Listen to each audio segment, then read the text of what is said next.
do what you love and call it work.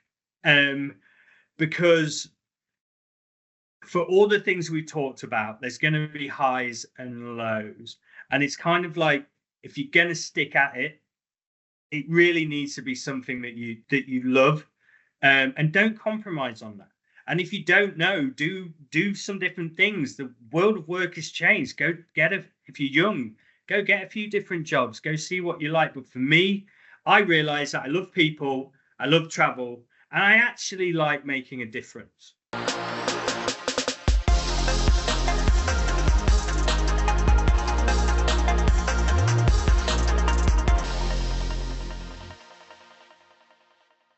Hey, welcome to the BYA Podcast, where we help you build your assets in all areas of life. I am the host, Phil Wilkins, BYA every day, baby, with my special guest and friend, Simon Curtis, who is one of the co-founders of Career Driver. Simon, how are you, my friend? Good, mate. How are you? I am great. Simon, we had an opportunity to meet probably maybe a little over a year ago now, right? I think. It was June of 23. Do you remember the specific date too, man? Like you're freaking me out a little bit. Like, right? I went to a transportation trade show in the UK, which is on the same dates every year. And I went back to my hotel to do a call with you and a couple of other, at the time, motive care colleagues. Gotcha. So I do remember, but see, I would have done anyway, the mate. Date where we met, man. I'm touched, bro. I'm really touched by that. Special day in my life. I appreciate you, man. I feel the same way. I don't have the day, down, but I'm sure June of 23 will probably always be a special day in my heart and my mind. so full of shit, but I like it. I hope your listeners can hear me okay, because I went and bought this and it doesn't work, but I didn't actually buy it. We were at an MTAC show last week, yes, and it was near the hotel where the event was at, was over the way. There was a Dave & Buster's. I took a load of clients there and won a ton of points. So I went to the one in Louisville yesterday because I knew they sold these, and used my points to buy this. I was really proud of myself, but then it doesn't work. So yeah. Wait a minute. So back up. So you took your points and you bought a mic at Dave & Buster's. Yes. And you're surprised that it doesn't work. No, I'm not. I'm just disappointed, because if it had worked, that would have been the ultimate entrepreneurial way of facilitating quality audio on this podcast. You know what? I still give you an A for effort and ingenuity, but that's about where it ends. But yeah, and that's like a participation medal. It doesn't get us anywhere long term. Right. So I'll do better next time, Philip. Thanks, man. Best Buy's right around the corner. I know where you live.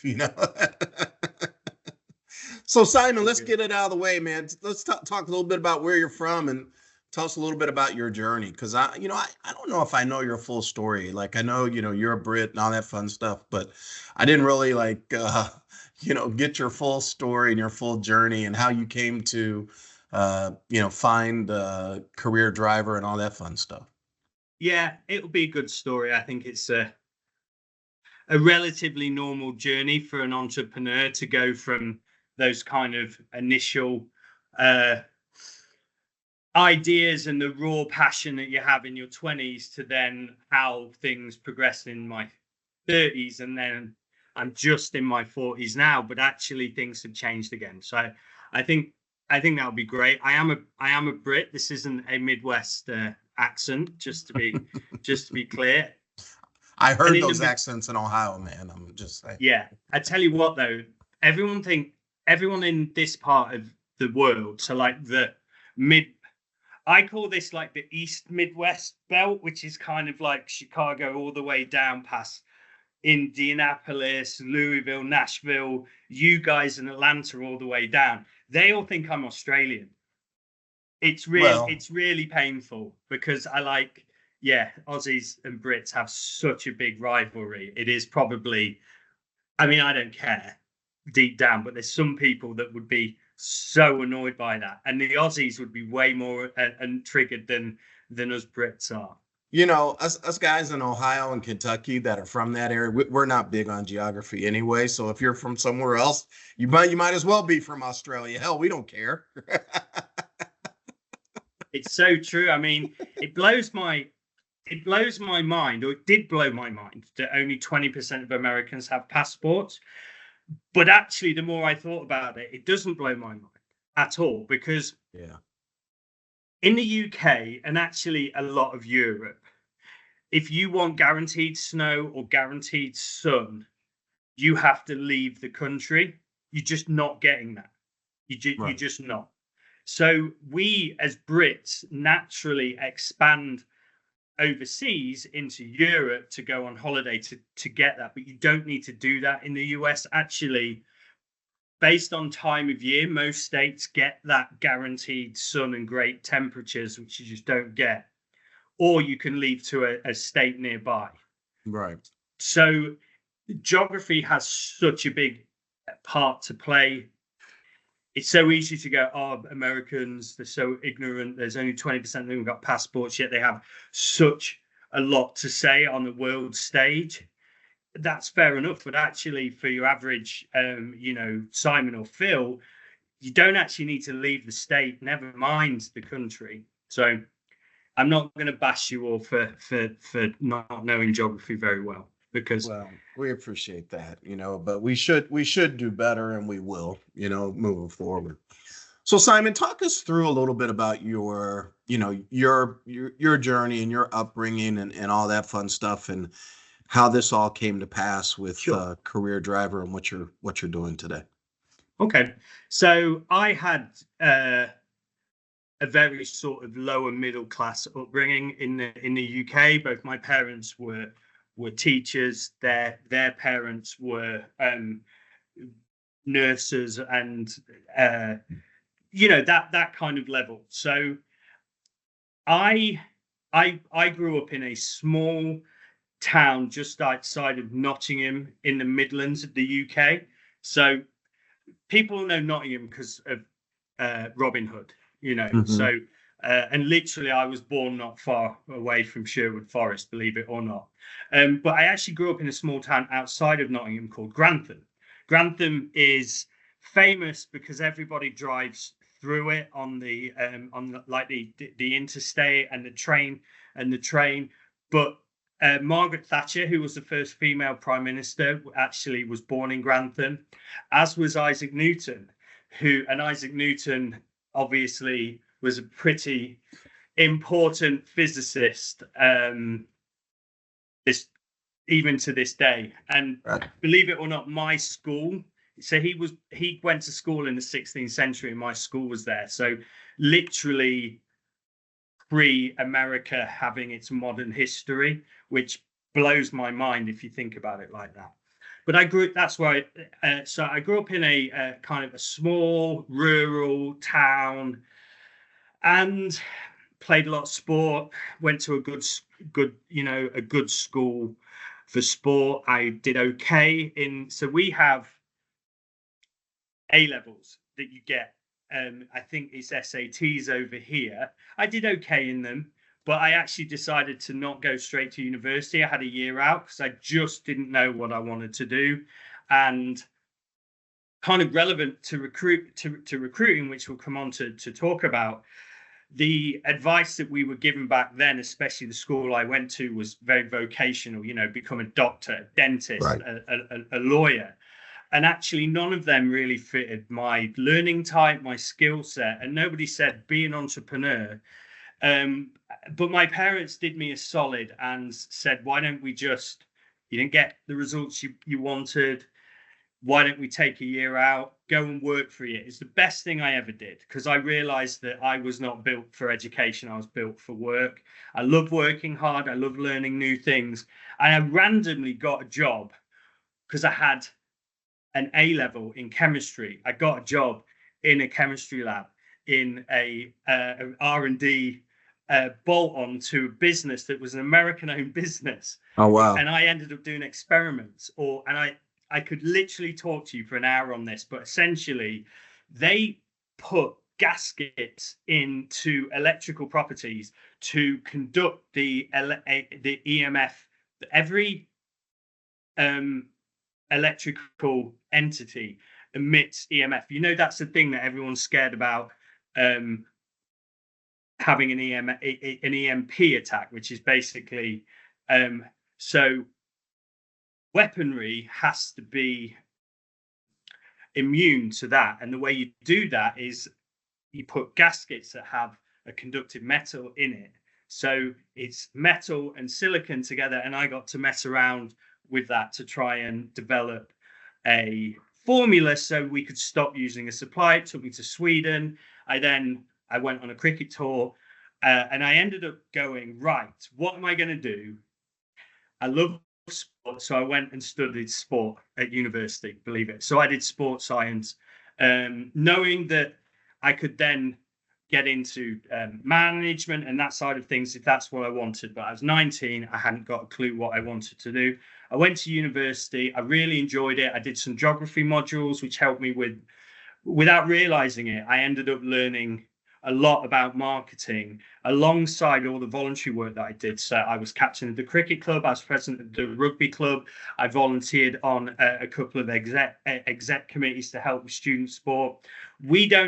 It's all student run in the UK, apart from certain elite athlete programs. It's not like college sport in the US.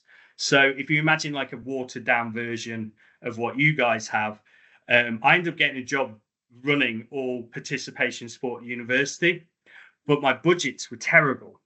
So they said, well, if you go and get some sponsorship, we can expand your program. And at the time, I was really focusing on women's sports because I looked at the program and it was kind of like 20% for women, 80% for men.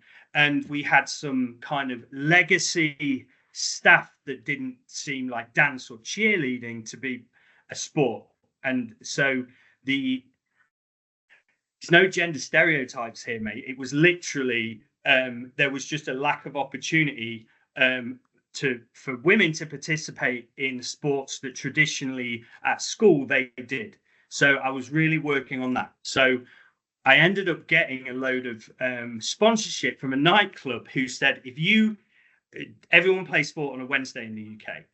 If you send everybody to the UK, if you send everybody to our nightclub, we will give you all this money. And they paid it up front. And then I was like, oh shit, I've actually now got to get them into this nightclub. Right. So, typical entrepreneur, kind of jump off the cliff, build the parachute on the way down.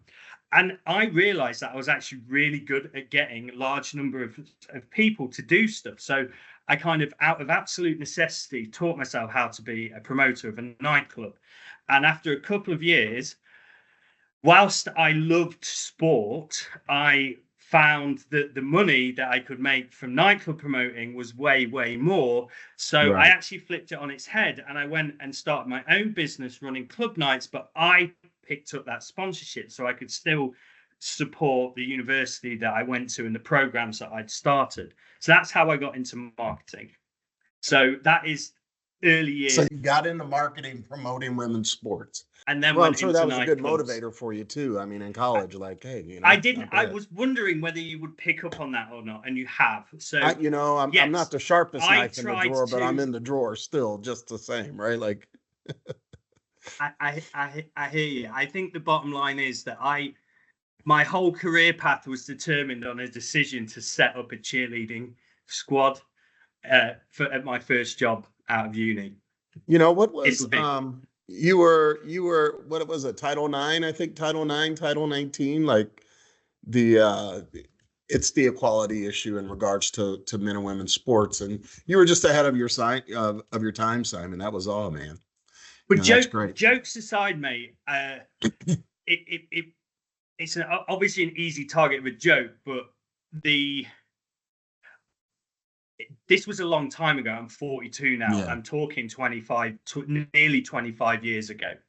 So 20 years ago, we're not where we're at today. And there's been not even close. Right. 20 years ago, the England cricket team didn't have a women's team.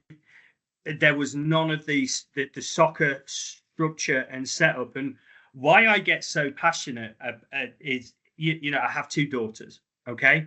Yep. I love sport. Sport is actually the one common denominator throughout my life and my career that has really something that I've always been able to lean back on. But I also can cite it as from a social, professional, and maybe just my moral, ethical paradigm. Is a lot of it is based on team sport, in particular, the disciplines and the practice that it gives, the camaraderie, the management skills that I have learned from being a captain and a senior player on a team, but also a junior, and how I was, the amount. So I'm passionate about it as it is. But when I saw women, and it was women was the consequence of study I did. I just was like, right, where are the gaps? And I was like, goodness gracious, there is so big a gap in terms of what programs are offering elite all the way down to participation level in women's sport. And it would have been the same here, but slightly more developed. But you see some of the regression that maybe some of the inclusivity, ironically, the inclusivity programs in women's sport may or may not probably have led to some of those discriminations coming back. But we're not here to get into No, we are not. No, we're not. Yeah, we're gonna cut that out. But I do think it's worth. History is important. You go back 2 decades. It was so crystal clear, the disparity in opportunity in sport. I think we spent the next 2 decades getting a lot better.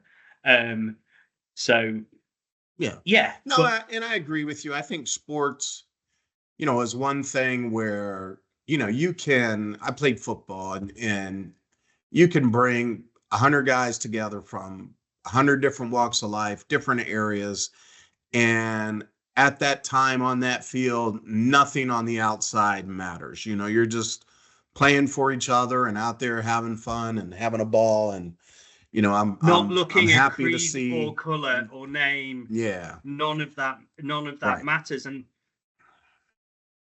in a world that seemingly is becoming increasingly more divided, there's a lot of lessons that sport really eradicates that division. You talked about it, and it's no different to culture. It's easy to create culture in sport because you are all galvanized based on one end. That's what corporate culture is. It is, common factors of targets that you're working towards. Targets can be commercial success or whatever it is. It's so easy to set that in sport because everybody comes together to win, to work to win. Yeah. So culture, I think the culture that I've always tried to drive has been one that is based around sport, which is we're all in this together. We're going to work together to win, but everybody has their unique roles within that team that they need to understand. But and that's why I'm never a micromanager, because you're not going to get anywhere in team sport if you're having to tell people what to do every moment. You hire somebody for a role, you appoint somebody to be your wide receiver. You don't then tell that wide receiver what to do as they're running to catch the ball that the quarterback's just thrown. Did I get all those terminologies right? Because I don't know as much about football as you. It's all right. Even if you didn't, it's okay. I think we got the point. Where at the end of the day, it's about the culture, and that kind of brings me to a presentation that I recently saw one of your co-founders make. Yeah. Where Jody talked a lot about culture, and I really liked her presentation and her slide. Let's talk a little bit about the companies that you founded. I know you had the promoter thing in college, and then you went to marketing. And then you've transitioned now into sourcing of employees. And so let's talk a little bit about that path. So I realized the promotions game was a young man's game, and I kind of turned in my late 20s. I realized I needed something else, and I actually tried a big one-off event, and it didn't work. And so that was really the first time that in my professional life that I'd faced failure. And at the time, it was awful because I was still so young. And for a while, I was angry at the people that had let me down. But then at the point that I realized that I can't rely on other people, at the end of the day, yes, they did, but I shouldn't have known. But you don't know what you don't know, which is where I rather philosophically ended up, which is a mistake isn't a mistake unless you make it twice. So all those lessons that I learned, being really candid with you, you kind of only can learn them by making a mistake. And I think that's something that I would give to any entrepreneur that's looking to go on a journey where they have a business. Don't be afraid of failing, because that will be the best schooling you will ever get. So I then pivoted and went, right, I was back to the drawing board. And so I went back to sport, and I went to work for a basketball franchise in the Northeast, completely voluntary, because I'd been very successful in promoting, and it was a lot of money for a youngster. And of course, I didn't really save any of it, because what 25, 26-year-old does. And I was scared that I wouldn't be able to make the kind of money that I got used to elsewhere. So I went, and Paul Blake is the name of the guy that owns that franchise. They're the biggest franchise in the British Basketball League, which is the equivalent of the NBA, but only in the sense it's a professional league. The difference in standard is crazy, apart from the Americans that came over. So I actually got a real insight into America all the way back then, and it really piqued my interest. So I realized, working with Paul on kind of sponsorship, activation, sales, marketing, that it was no different, that it was the same disciplines, but slightly tweaked, which is where you'll hear me often talk about, and from a marketing and business development perspective, that there is a set of ingredients that are pretty standard, but what really sets a good marketeer apart from in business development is spotting the ability to create the recipe from those ingredients. And that was my big schooling, which I still see as like the end of the lessons from that quite public failure that happened about 15 years ago. And on the back of that, I developed a corporate portfolio. I got a set of retainers in what I will call travel, which is transportation and hospitality, which, will really come into effect as we go through this story. So I set up an agency because I got to the point where at this point I was only selling my time. And I realized to create value, I needed to have employees, but I was working with a lot of marketing agencies. So I felt that I could just move my contracts into that were with me to my business, and then I would have spend for agency, which I did. A couple of clients left, but I just got out there. I started hustling. I leaned into my network, and Curtis Gabriel was born, which is a full-service digital marketing agency.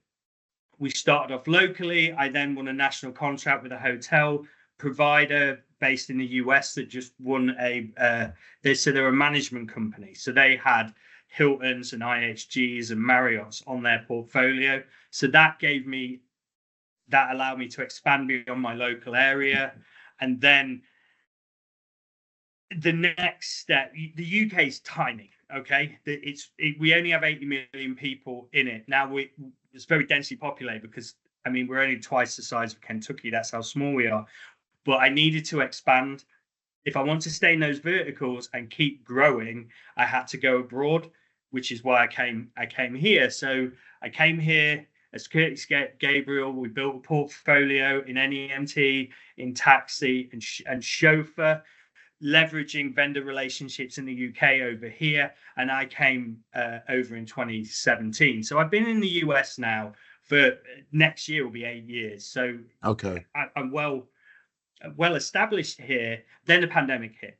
Okay, and that for us, hindsight's beautiful, but we ended up 90% of our client base was either a transportation company or a hotel.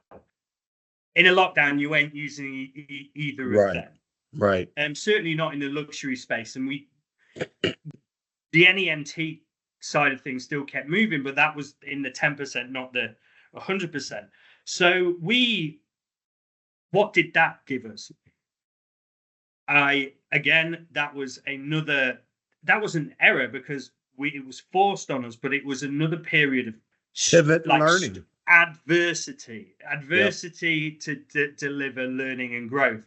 We just leaned out, we looked at other markets, and we survived. And to be honest, it's probably out of everything in my career today, it's up there with my biggest achievements, and I've done some pretty cool stuff that we're not going to go into. That was up there. Then when all our clients came back, they were like, yeah, we want to work with you again, Simon, but we have a problem. We now don't have enough drivers. We're getting the work. We can't use you to get us more work, which is traditionally what they were hiring us for. We need you to find us drivers. And again, talking about the kind of the ingredients and then the recipe, we kind of applied all the ingredients and figured out a way to do lead generation for driver leads at a price point that the industries could afford. And we nailed it. But then we found that all our clients some of them were great at converting the leads into sales, and some, quite frankly, were absolutely terrible. Right. And they've never needed to. It's not their fault. It's not ineptitude. It's just, if you've think about what happened in the pandemic, and let's talk the passenger space. People got a job delivering packages because they couldn't give you COVID. People were doing that because packages continued moving. If there was another lockdown, if you left that job driving for Amazon to go and earn more money in passenger, but there could have been a potential further lockdown, not so much in the US, but the UK had 4 different lockdowns. So people came back. Sadly, a lot of people passed away. Other people didn't pass away, but they retired. So, and then there was also a lot of people that maybe had got used to not having to work. But again, we won't go into any anything that could get political. There was a driver shortage. So all of a sudden, all these companies had to have a robust in-house recruiting function. And trucking was kind of like the OG in this. They've had driver shortages for decades. So right. We kind of looked to what they were doing and so on and so forth. And we built Career Driver, which was a third-party recruiting solution. And we offered everything to begin with. We did end-to-end recruiting. We did per placement. And over the next year, we really refined what our service was in a way that was affordable for our clients and move the needle for them, but we could still make money. And we settled on a set of lead generation functions, basically top of the funnel, which is where everybody needed the most help. And we looked at how everyone else was generating leads, and they were putting money on Meta and Google and Indeed, and then they'll get back whatever they get back. Whereas we went, right, we're going to do a fixed price point, and we're going to build an online portal where people can very easily buy that. Again, that means we need a whole sales team, which means we can keep our costs down. And we would allow people to buy even as low as just 20 leads. So, when you're doing a big hike with people, you walk at the pace of the slowest one. We kind of took that and went, right, you can get 20 leads and you can go up as much as you want, and we can give you more help booking interviews in, getting full applications, or even providing a third-party member of our team to actually work the leads and do the recruiting. Right. So that's what Career Driver is. So here's kind of what I'm hearing though. I mean, after a critical time frame and really an event that was beyond your control, COVID, found you pivoting once again. Diversifying, Yeah. not pivoting. Okay, diversifying and opening up a new arm or a new business unit. Correct.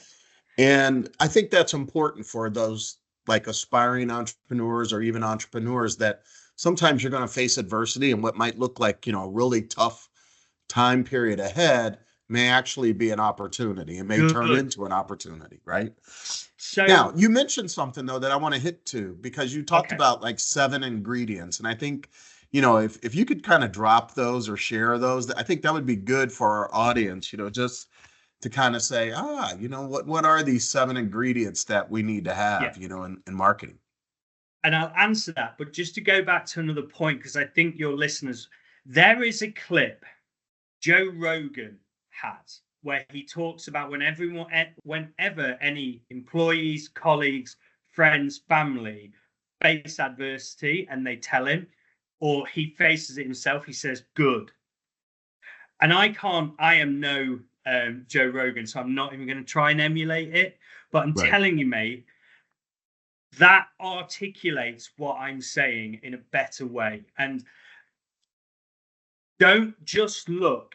Do you know what? If you keep making the same mistake over and over again, fine. You probably shouldn't be an entrepreneur. Right. However, if a mistake happens, don't give up. Right. Well, and I think you said it though. A mistake. Yeah, a mistake isn't a mistake until you make it twice, right? And I thought that was kind of profound, where it's like, hey, look, we all make mistakes. And if you're in the game long enough, you're going to have a time period where you're going to get your ass kicked. If you're doing it right, you're going to get your ass kicked once or twice throughout your career. Bezos, Musk, the only person that I think doesn't have a failure in there is Zuckerberg. Of all the big ones, but even he started in a dorm, and I feel like a lot of entrepreneurs only talk about the success and the end of their journey, not the sleepless nights. I mean, right. I listened to a podcast. The BYA podcast. Pardon? The BYA podcast. Yes, I listen to that all the time. But this was a lecture to Harvard students by Google's former CEO, and it talked about so much. It talked about cycles, about not only culture, but how more, a lot of startups don't work, but actually more startups work than existing businesses doing a new product line. And I found this fascinating because it all boiled down to culture. Startup culture is, we're not going to make a lot of money. We haven't got that shareholder pressure yet. We've probably got some more money in the bank. So cash flow isn't actually as significant because we're not making money yet. And we're just going to work really, really hard. If an existing business doesn't have that attitude, it's inherently harder for them to take something new to market. And we're not going to, but you and I could even think about some examples of that we've seen by some of the businesses within NEMT. So you can do it well and you can do it badly, but the point is that you just need to learn and grow and develop over time, and don't give up. The other one that I really like is this diagram of a guy mining, and he's literally this far away from hitting gold, and it shows him giving up. Right. And it's hard because sometimes you're told stay in your lane, get the basics right, and the knack is learning when to abandon ship and diversify. I don't know, there's a textbook on it. I think it's down to a gut feel. And I don't want to give duplicitous advice here, because don't give up, do focus, take the learnings, analyze, use data, and diversify when necessary. And I corrected you before, because pivoting for me is like Phil going from doing consultancy to opening a coffee shop. That's a pivot. But a diversification is taking what you do and then just applying it to new sectors. Yeah. Yeah. No, I think that's great. And I like the reference in regards to the gut too, because I've been in numerous situations where, if I had listened to my gut, or, I'm thankful that I listened to it and it worked out well. And I would say, I think research has even shown like 70% of the time your gut is normally right. And so if you have a gut feeling about a person, situation, or thing, pay attention to that, because that's probably the right direction to go. And when that keeps coming up, it's like you've got to listen and be willing to move.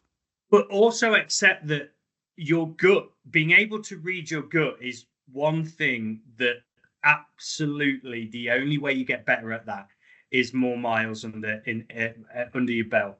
Yeah. I know more than I still had the same gut feels 20 years ago than what I do now, but I've got 20 years of being held account against my gut. So you learn, but you need to start in order, I meet so many entrepreneurs who are actually terrified. They have a great idea. They love talking about the idea, but they never really ever actually start it. Get it off the ground. Failure to launch. You see it all the time. And that's the only way you can do it. Or somebody's got a great idea, but they are working and it's only a side hustle. And they'll come to me and they say, what do I do to get this to the next level? I'm like, quit your day job. Yeah. The only way you're going to make that work is when you absolutely have to, because that your day job, which is that's paying your mortgage, that's keeping the electricity on, you're not going to mess with that. Right. And so your side hustle is always going to suffer. You need to flip it. So why it's not for everyone. And I think I have certainly say post-COVID have realized that I used to really encourage as many people as possible to get to work for themselves. I don't anymore. I don't. I think there's a lot of freedom that it comes with, but everything's a trade-off. Yes, you have more freedom, but the buck stops with you. And there's a lot of accountability. Yeah, and I think that if you are a person that can't deal with a lot of worry, because 90% of things we worry about never come to fruition, it's not for you. And that's okay, but the only way you're really ever going to know is to do it for yourself. So I would always advise somebody does it, but it's okay if it's not for you. And I've had that conversation with some people close to me recently. Well, I think a lot of people, man, they want the freedom, they want the post for Instagram or whatever else. But I was talking to a group of transportation providers last week, and I was like, you've got this business, and we had literally like 1,500 different fleets, 1,500 fleets in the room. Like the different organizations represented 1,500 vehicles. Well, that's 1,500 employees. Yeah. And then if you think about, for each of those employees, there's probably 3 or 4 people relying on that check. That's 6,000 people, and that's a lot. That's a lot of responsibility, mate. Yeah, it is. Yeah. And so I'm like, you know what? Yeah, you've got flexibility and freedom, but you have a lot of responsibility to be a great steward of your company's resources to ensure that business is open, because a lot of people rely on you, and make sure that you keep your lights on and your people are paid. But in my opinion, mate, that's the right way to do business, because there are many, many, many business owners that don't have a social conscience and treat employees as commodities. Right. And actually, although I'm glad morally that that's not my attitude, I would say that life would be a lot easier if I was slightly sociopathic. because that, what you just articulated there, that responsibility, it isn't just for yourself, it isn't just for your family, it isn't just for your first 10 employees that you hired, because a lot of them actually won't make it to the end. And I went through that with Career Drive, Right. which if we have Sure. time, we'll talk about. But that responsibility for the household and that mass that you did there, I think that's something that every non-psycho business owner that I've ever spoken to, is one of the things that keeps them up most at night. And even during the pandemic, I mean, as a grown man, I've never cried in front of anybody, apart from at a funeral, apart from when I found out, when I had to have the conversation with my senior team during the pandemic, that it was looking like I was gonna have to let most people go. Right. And there was lots of things going through my head. Some of these people have been with me for nearly a decade, and they had taught me a lot, but I had spent so many hours on them. So that was a fact. But then I was like, it's not like these guys are going to find other jobs in this space right now. So, and thankfully, that evening, it was announced that the UK was doing a furlough scheme where they would pay 80% of people's salaries as long as they're on your books in March of 2020. And that was probably the best feeling in business I've ever had. And it was literally just a lifeline. So, business ownership has a lot more layers to it than you will think. And again, this is why I said it earlier, I'm going to say it again. I think as entrepreneurs, successful entrepreneurs, you and I are, we need to talk about the challenges, not just the great stuff. Don't get me wrong. When you have a really good month and you can pay yourself a dividend, you can do a drawdown, or you can do an expansion, or bring out a new product line, or hire more people that you've always wanted to hire. There's no better feeling. But everything balances out, and it ebbs and flows, and it does. You really, it's a fine balance. I remember I had an old truck, and even a console television, one that sits down on the ground. So this truck I had, when I went to turn it in, my uncle was a Ford dealer at the time, and the truck had like 315,000 miles on it. And he was like, what the hell am I supposed to do with this? I mean, it was just, it looked like something the Flintstones would drive. I mean, it was just like beat to shit. But, I was just doing what I had to do. Like I had to keep my expenses down. I had to get it off the ground. And I kept, and then as a memento, if you will, I kept that console TV for the longest to remind me of the sacrifices. Like a big screen TV that I have on my wall here is a big thing, right? Like now today. You're right about the mementos, and that's actually a really good piece of advice for anyone, is to just remember those things. So 2 things stick out to me. One of them was we moved to our first big office, and we got one that was over budget, and we took the view that we wanted that, but it meant that we had to get some flat pack, super cheap office furniture. And so me and my business partner at the time, we built it all. We did an overnighter and built it. And I remember the next time we moved offices, being able to pay someone to build the office furniture was a big deal. Another one was we won a contract. We won 18 Holiday Inns and 1 Crown Plaza across the UK, literally from the south of the coast all the way up to Edinburgh.